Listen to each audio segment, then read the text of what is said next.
the Czech experience. The Czech Republic has also participated in the Sense 1, the predecessor project, and we will learn about their experience there and the view forward. You move on with this, and the red one is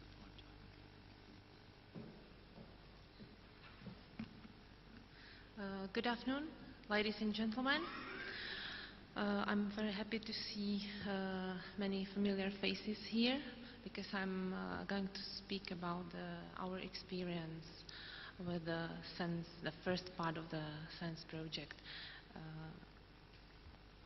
We think that the look back for the lessons, for experience we have from the previous activities should be the first step for the next activities, for the next project. So I prepared my presentation in this way, and I hope I will inspire some of you to remember the Sense 1 project, to remember your own experience and your own ideas, and by the end of this session we will discuss more clearly some ideas about the second part of the Sense project. So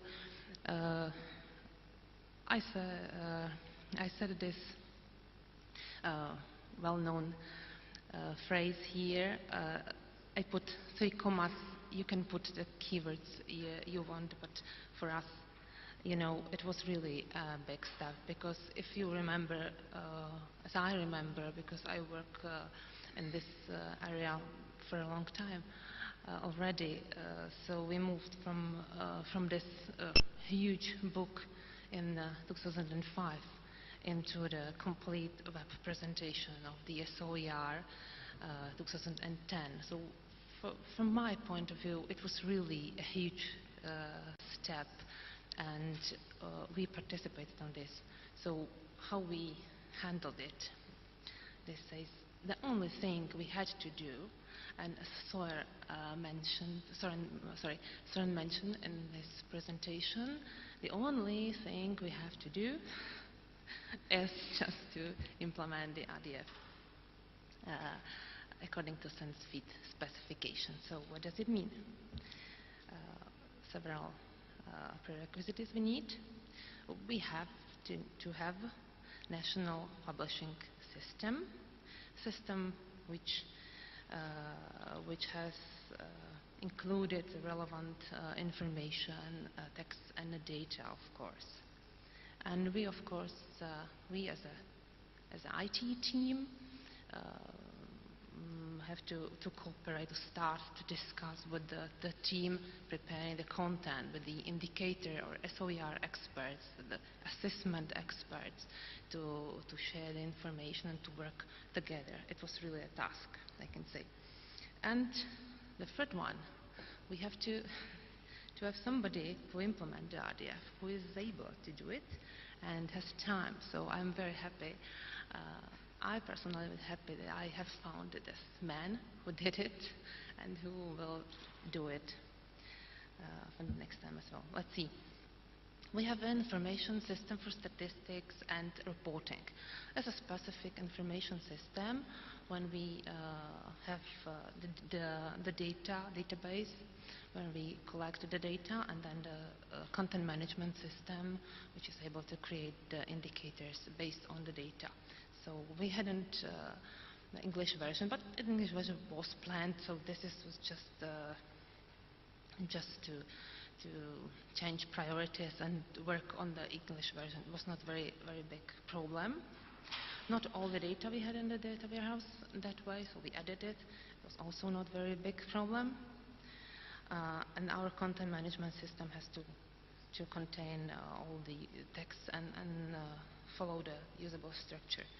The idea word as not web is probably the main experience we have from this project, and I shared this experience with my Slovakian colleagues 2 weeks ago on the Slovakian conference about environmental information systems, and they agreed that it was also for them, it was also the main experience to give 2 teams together and to work together, to explain the people who are who normally works with the texts, with the statics, publications, that the public information on the web, in online presentation, which you expect to update continuously, is not the same than to publish the static publication, the book, or the PDF file, or HTML file.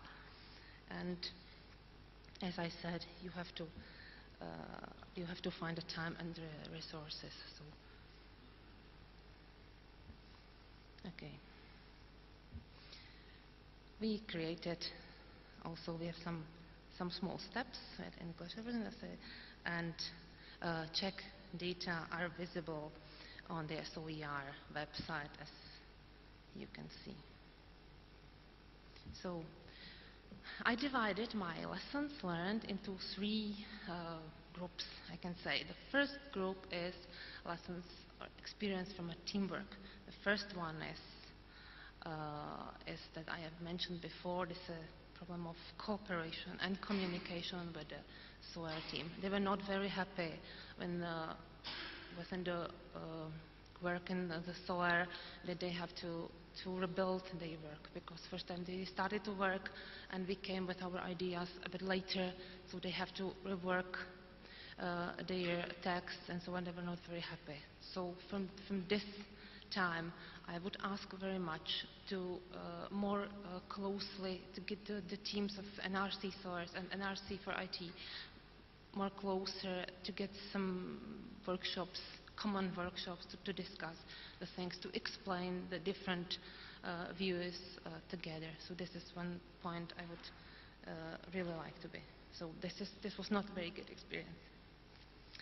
We had IT discussion forum. You probably remember, you who participated. It was really perfect, and we were able to discuss many really technical points. But we had also a meeting, personal meeting of really of people who were creating the RDF, who were participating. The IT people was really usable. I remember it. I hope you remember it as well. Not only because it was in Prague, but also because it was really useful meeting. I think so. It was even better. So I would ask for this time also at least one meeting after we arrange all the works, and we will know how to do it and what we have to do it, just to during the work phase, just to meet together and to discuss very concrete, very specific ideas. It will be very better. It could be in Prague. I offered the Senia for this, no problem. So second, this is lessons about really technical points. We are speaking about RDF as a system who enable us to share data and information automatically. But okay, we in the Czech Republic we have information system who is able. This is not a result of the SENSE project, but still we use it. We are able to update the data figures and tables automatically because they are linked into the data warehouse, and once we have new data set, for example, from gross domestic products, for example, once we put the new data into data storage, all the graphs, all the figures, all the tables, charts which are connected, which use the data about gross domestic products, are automatically updated. So this is perfect. We have RDF on our website, but RDF was, and I'm afraid that it will be, created and has to be updated manually. And secondly, RDF, if we update RDF on our site, we have to ask EA to update EA website as well, and to load the new RDF one more time. So this is really done manually or on request. So this I consider not very good lesson. So to develop some RDF creator or a tool which would be able at least partially create RDF feed automatically is really a task, and if we want to do it, it needs money and time. So it is not possible to do it within the project like SENS, because we participated on, without additional resources from the EA side. So if we want to continue, I think if we want to continue in this way, we have to find another resources, another time to work more on this technology. Third, lessons. Once we are participating on a project, we are looking what's good for us, what added value, what it means for us. So we also have to look at the SENS project from this side. We have learned many things. First of all, RDF. As you may remember, some of us, when we started with the SENS 1 project, almost any of us knew nothing about RDF. We looked at it with, I think it was Claudia, I don't remember who presented the RDF, or Sasha. First time we look at it and said, who was it? What that? So we have learned many about the RDF. As regards our website, once the SOER were launched and were presented, we discovered that we also have our unit visitors were at least 80% was growing. This was perfect, because this technology, thanks to this technology, the visitors who visit the SOER website visit also our website, even if sometimes they didn't notice it, because if they look for our charts, graphs, tables, for our data, they look for our website. So it's counted also on our website. So that was perfect. We were lucky, but it was only for several weeks, just during the times when SOER were presented, and people were curious and look at the website. And then after maybe 3 months, the interest slowly down. So that's a pity, because every IT solution we developed and we implement because we expect that they will spare time and money. It is hard effort to do it, and we did it. And from SOER, I see it was not planned, but it is still just one stop, just for SOER. And SOER it was not planned, but it's still a publication which is not really updated every year or every time. So interest of this publication also closed down. We have learned a lot about RDF, but we are still able just put the one-way communication. We are able to deliver data to the EA via RDF, but we are still not able to do it in an opposite way. And this is something which we would like to learn in the next time. So finally, I hope that I inspired you with some ideas, that you will remember also your own ideas. And I would like to thank you for your visit of this workshop. I would like to thank also the interpretation, and I don't expect you will have questions to me, but if you have, I'm of course ready to answer. But I expect we will discuss more about the SENS2 project, about how we concretely, practically will do the things. Thank you very much.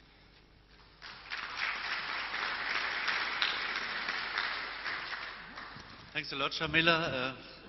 Rounding up with one more country example. Can I encourage the floor maybe to bring some questions forward?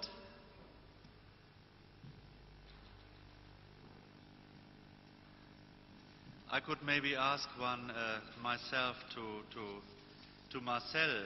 I heard you saying on one of your last slides that you see this technology to allow the linking between more formal and more informal information. In my humble understanding, and Sören, correct me if I'm wrong, we see it more, I mean, we would certainly like to see it as all being rather formal information first. Secondly, we see it maybe as a good way of combining geospatial data actually and non-geospatial data, for example tabular data, while we see at the same time within the geospatial data domain also linked data technologies emerging. So, but I think for us it could mean, for example, that if you, from Inspire, you get a spatial data set which you maintain through spatial formats, or you publish it as a spatial data set, actually observations from monitoring systems or so, you would get them through RDF in a certain time frame. Or similar examples like that, so that you combine in a way technologies as they fit in order to, as a whole, get your environmental information. But maybe you have another reflection on that. No, I have the same opinion. You can use it for many ways. What I was more aiming at is that when you look to Inspire, you have, of course, Inspire View service, and when you look to OTC, you have observation and measurements, and that are really good standards, but more for technical specialists. And the good thing about linked data is that what you are saying, you can join, you can link your geodata to administrative data in a much more easy way and much more web-enabled. Yeah. So I agree with you. Yeah. Thank you. And I think Sören showed us also how you can search around the web, and this idea of the web of data, search around, use the richness of the web to actually complement the information sources. Any views from the audience, or are you desperately... Yeah, Jeroen? Yes, I was wondering what is your idea of using RDF in the...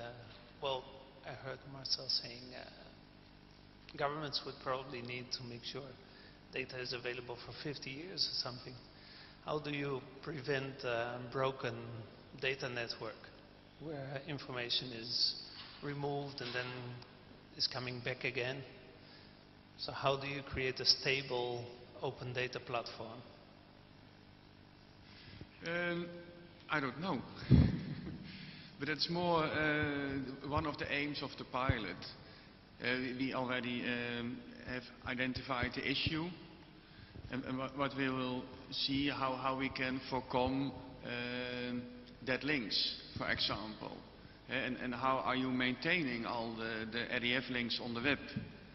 And that will be part of the pilot to figure out how you can do that, because maybe linked data is maybe a quite interesting technique for spreading your data on the web. But at the other hand, it can be quite difficult maybe to maintain all these links when you are publishing them from your back office. So that's a part of the pilot itself. Yeah, but that's absolutely true, that what you are saying, and we have to figure it out. Yeah. Yes, the lady in the middle of the audience. Hi. Basically, I was wondering about the sustainability of linked data. It seems that a lot of the projects, when I go to conferences, are kind of pilots, and long term I'm wondering, when there's a lot of cutbacks in funding, how can this be sustained?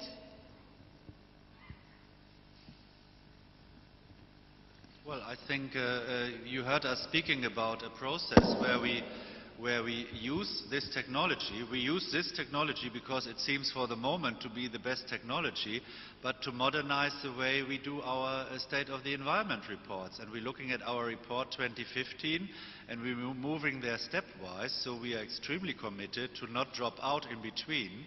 We will certainly go on with this technology, and if this has to be complemented by some other technology, we will do so. But as it looks like, and as you see the whole open government movement going, I think more and more is coming. And of course these things are at the beginning more fragile, but while they are growing, I think they will be stabilizing. And we have, of course, here also the advantage that we can work somehow in a protected environment. We can define our environment. We work with 21 countries. We define the indicators.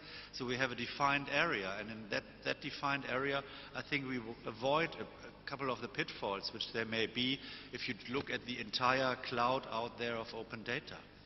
Somebody else wants to add to that? Yes, I would like to add something. We are all still learning about linked data. The term wasn't invented until 2006 when Tim Berners-Lee he made a TED presentation. We're still learning, but what I can say is that we had the UNIS system is a database, as I said, about of species and protected sites. We had until recently just a simple text dump of the files.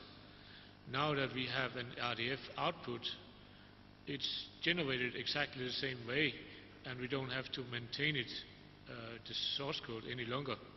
We can just place it and make it available just like the other dump formats. So in that way, it's just as persistent as UNIS itself. And I think that will be the same principle for all of the other production databases that are coming online with open data. Yes, maybe one last question also from a lady here in the middle, somewhat. Thank you. My question is to Marcel Roberts, but it can be addressed to everyone. Once in a workshop in Netherlands, Free University of Amsterdam, we were discussing with your colleague, Wilco Kwak. After this presentation, he raised a very useful question. I guess it's useful to bring it up here again. It's that he was mentioning spatial data is implicitly linked via its geometry. So how does that go together with the explicit links of linked data? We have here a little bit problem with the acoustic. Could you shorten the question and speak it loud again? Sorry for that request. Maybe without microphone. Maybe that could help. The question was, spatial data is implicitly linked via its geometry, and how does that go well together with the linked data, which is explicitly making the links? Because it uses the vocabulary and the ontology, which is making the explicit links and the definitions, but already the spatial data is implicitly linked. I understand. The question is how can you link geographical data with geometry with linked data that has administrative attributes. And what you see there is that administrative data has always a unique URI, and that also is counting for the features, the geographical features. They also have their URI. So they have the geometry, of course, and that's the indirect. You can relate indirect with geometry, but you always need an identifier also for the geographical features. That's the way how linked data works. Yeah.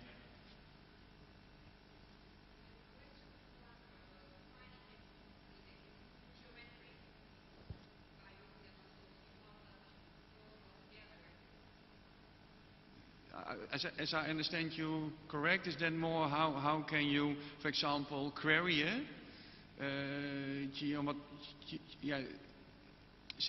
geographical data. And what you see now is that there's a new development, and I think it's finished at OTC, where they developed GeoSparkle. And that means that Sparkle is extended with operations, so you can do GI analysis in space. Yes. So there's a new addition to Sparkle for Geo.